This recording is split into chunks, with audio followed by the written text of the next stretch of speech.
একঘেয়েমি পটলের রেসিপি না বানিয়ে আলু পটলের এই রেসিপিটা বানিয়ে দেখতে পারেন। এটা বানানো ভীষণই সহজ, আর এই রেসিপি থাকলে গরম ভাত হোক বা রুটি, তার সাথে আর কিছুই লাগবে না।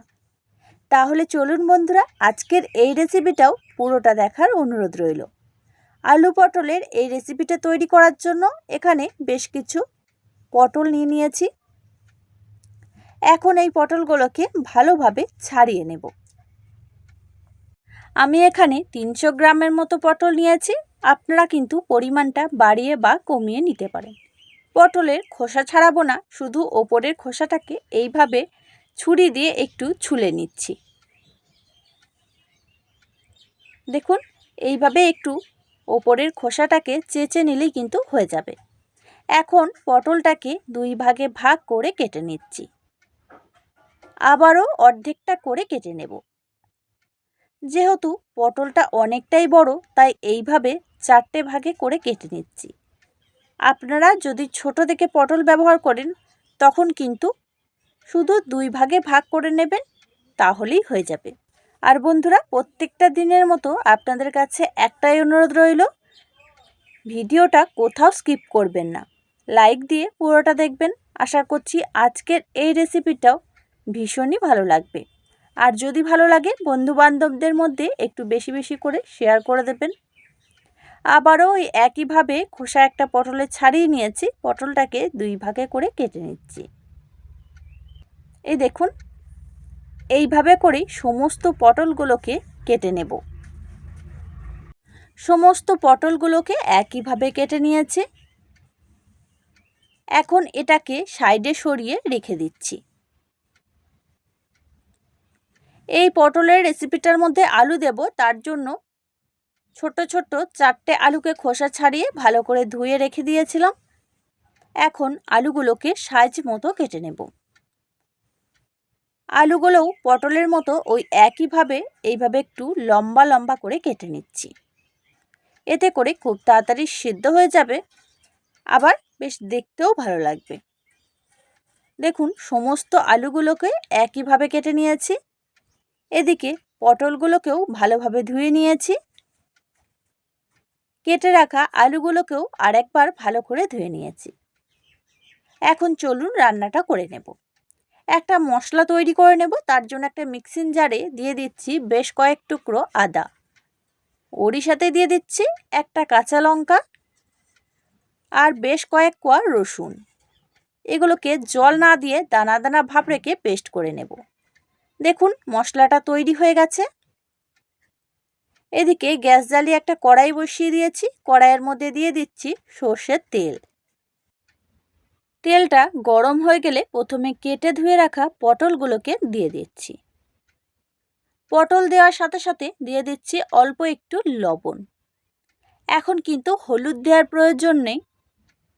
লবণ দেওয়ার পরে 2 থেকে 3 মিনিটের জন্য গ্যাসের ফ্লেমটা মিডিয়ামে রেখে পটলটাকে একটু ভেজে নেব। বেশ কিছুক্ষণ নেড়েচেড়ে একটু পটলটাকে ভেজে নিয়েছি। এরপরে আলুগুলোকে দিয়ে দিলাম। এখন আলু পটল দুটোকেই খুব ভালো করে একটু ভেজে নিতে হবে। তবে এই সময় কিন্তু গ্যাসের ফ্লেমটা একদম লো করে দিতে হবে। মিনিট খানেক একটু নাড়াচাড়া করে আলু পটল মিশিয়ে নিয়েছি। এখন এটাকে ঢাকা দিয়ে একদম লো ফ্লেমে করে হতে দেব 3 থেকে 4 মিনিটের জন্য। মোটামুটি 5 মিনিট হয়ে গেছে। ঢাকাটাকে খুলে দিচ্ছি। এখন কিন্তু আলু পটল বেশ লালচে কালার করে ভাজা হয়ে গেছে। এইভাবে করে প্রথমে একটু ভেজে নেওয়ার চেষ্টা করবেন। এখন এর মধ্যে দিয়ে দিচ্ছি একটা মিডিয়াম সাইজের কুচি করে রাখা পেঁয়াজ। বন্ধুরা, আপনারা যদি এটা নিরামিষভাবে তৈরি করতে চান, তখন পেঁয়াজটাকে কিন্তু আর রসুনটাকে স্কিপ করে দেবেন। ওরই সাথে বেটে রাখা মশলাটাকেও দিয়ে দিচ্ছি। এখন দিয়ে দিচ্ছি পরিমাণ অনুযায়ী হলুদের গুঁড়ো, 1/2 চামচের মতো দিয়ে দিলাম। দিয়ে দিচ্ছি অল্প একটু লঙ্কার গুঁড়ো, আর দিচ্ছি 1/2 চামচের মতো জিরের গুঁড়ো, আর 1/2 চামচের মতো ধনে গুঁড়ো।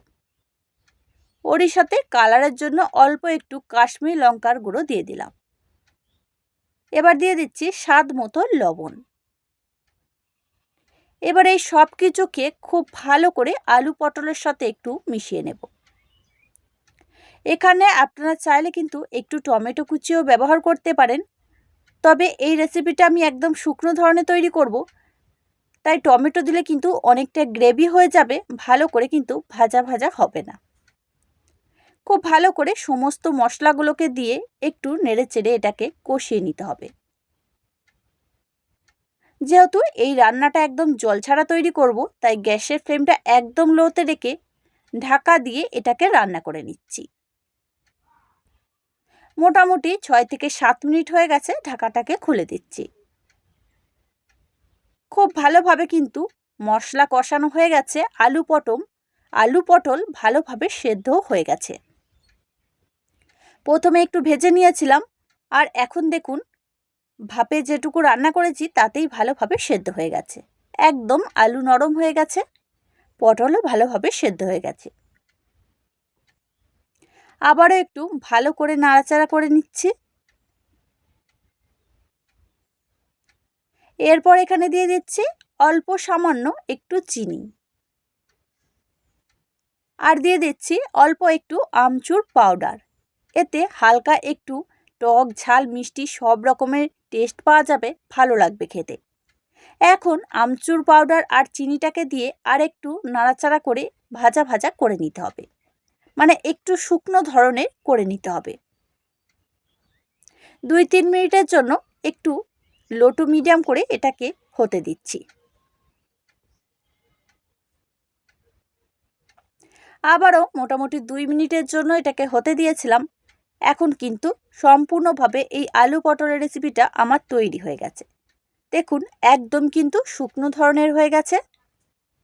আমি কিন্তু কোনো রকম জলের ব্যবহার এখানে করিনি। চলুন এটাকে এবার পরিবেশন করি। তৈরি হয়ে গেল গরম গরম আলু পটলের মশলা ভাজা। বন্ধুরা একবার হলেও পটল আলু এইভাবে ভাজা বানিয়ে দেখবেন। গরম গরম ভাত হোক বা রুটি লুচি পরোটা সব কিছুর সাথে খেতে খুবই ভালো লাগবে। এতটাই চটপটা হবে, যারা পটল খেতে অপছন্দ করে তারাও কিন্তু চেটেপুটে খেয়ে নেবে। আর বানানো কিন্তু একদমই সহজ, অল্প সময়ে এই রেসিপিটা তৈরি হয়ে যাবে ঘরে থাকা কয়েকটা উপকরণ দিয়ে। তাহলে বন্ধুরা আজকে আমার এই আলু পটলের মশলা ভাজি আপনাদের কাছে যদি একটু ভালো লেগে থাকে লাইক দেওয়ার অনুরোধ রইল। চ্যানেলে নতুন হয়ে থাকলে অবশ্যই চ্যানেলটিকে সাবস্ক্রাইব করে নিয়ে পাশে থাকা বেল আইকনটিকে প্রেস করে দেবেন, আমার এরকম নিত্য নতুন ভিডিও নোটিফিকেশানগুলো সবার আগে পাওয়ার জন্য। তাহলে আজকের মতো এখানে আবারও ফিরে আসছি অন্য কোনো দিন অন্য একটা রেসিপি নিয়ে। ততক্ষণ আপনারা ভালো থাকবেন, সুস্থ থাকবেন। ধন্যবাদ।